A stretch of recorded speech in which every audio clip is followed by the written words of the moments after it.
अहिल्यानगरच्या पाथर्डीमध्ये नायब तहसीलदारच कॉपी पुरवताना रंगेहात पकडला गेला। 12वीत शिकणाऱ्या मुलाला पुरवत होता कॉपी। तनपूरवाडी भागातील परीक्षा केंद्रावरील घटना।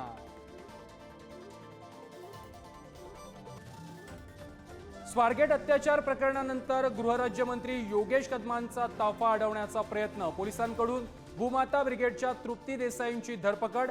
आरोपीला तातडीने अटक करा अन्यथा कायदा हातात घेऊ, तृप्ती देसाईंचा इशारा।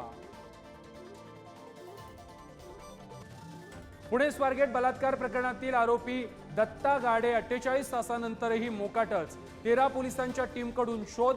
माहिती देणाऱ्याला 1 लाखांचं मिळणार बक्षीस। स्वारगेट बलात्कार प्रकरणातील आरोपी दत्ता गाडेचा संबंध राजकीय पक्षाशी। सराईत गुन्हेगारही। आरोपीच्या प्रेयसीला चौकशीसाठी घेतलं ताब्यात। पुढारी न्यूजची टीम पोहोचली दत्ताच्या गावात। पुण्यात आयटी कंपनीतील महिलेचा विनयभंग करण्याचा कॅब चालकाचा प्रयत्न। घाबरलेल्या महिलेनं कॅबमधून मारली उडी। आरोपी गजाआड। इंद्रजित सावंत धमकी प्रकरणी कोल्हापूर पोलिसांचं पथक। नागपुरातील कोरटकरांच्या घरी। फरार कोरटकर मध्य प्रदेशात लपल्याची माहिती। पोलीस पथक शोधासाठी मध्य प्रदेशला रवाना। बीडमधील संतोष देशमुख हत्या प्रकरणी सीआयडी मकोका कोर्टात आज आरोपपत्र दाखल करणार।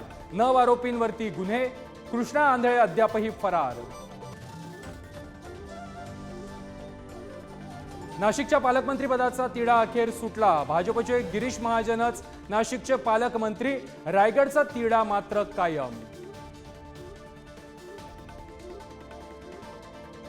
मुंबईतील न्यू इंडिया कोऑपरेटिव्ह बँकेतील खातेदारांना आजपासून काढता येणार पैसे।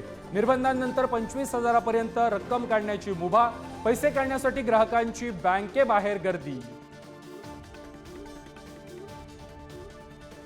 राज्यभरातील 500 मराठी शाळांना कुलूप। आणखी 2,500 शाळा बंद पडण्याच्या मार्गावर। हिंदी इंग्रजी शाळांच्या स्पर्धेत मराठीला घरघर।